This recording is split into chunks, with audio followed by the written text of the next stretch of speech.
അപ്പൊ മക്കളെ, മമ്മി ഇന്ന് കുറെ നാളുകൾക്ക് ശേഷം ഫുഡിന്റെ ഐറ്റംസ് ഒന്ന് പരിചയപ്പെടുത്താം. വെക്കുന്നതൊക്കെ നിങ്ങൾക്ക് അറിയാലോ. എന്താന്ന് വെച്ചാൽ ഇന്ന് അമ്മൂസ് മമ്മി എനിക്കിലേക്ക് മുന്നേ തന്നെ നേരത്തെ എനിക്ക് കറികളൊക്കെ വെച്ച് റെഡിയാക്കി വെച്ചേക്കാം. അപ്പൊ ഇങ്ങനെ ഒരു വീഡിയോ എടുക്കണോട്ടാ മമ്മി എന്ന് എന്നോട് പറഞ്ഞു.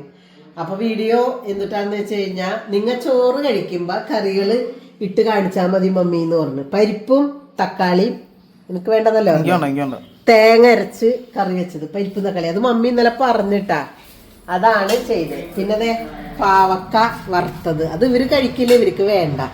പിന്നെ ഇന്നലെ സാമ്പാറ് മമ്മി ഇന്നലെ സാമ്പാർ വെച്ചിട്ടുണ്ടായി. അപ്പൊ അതിന്റെ സാമ്പാറ് പിന്നെയുണ്ട്.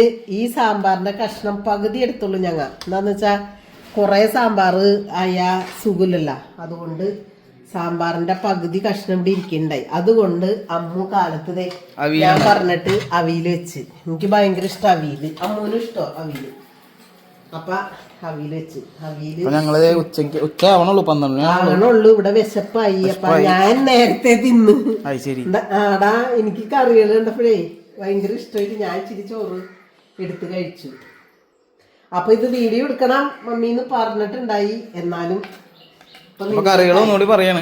പരിപ്പ് തേങ്ങ അരച്ച്, പരിപ്പും തക്കാളിയും തേങ്ങ അരച്ച് കറി വെച്ചത്, തേങ്ങ അരച്ച് കടുക് പൊട്ടിച്ച് കറി വെച്ചത്. പിന്നെ അത് പാവയ്ക്ക വറുത്തത്, സാമ്പാറ്, അവിയല്. ഇനി അച്ചാറ് ഇരിക്കുന്നുണ്ട്, അച്ചാറും കൂടി എന്റെ കൂടെ കൂട്ടും രമി. അടിപൊളി കറികളല്ലേ. ഓക്കേ.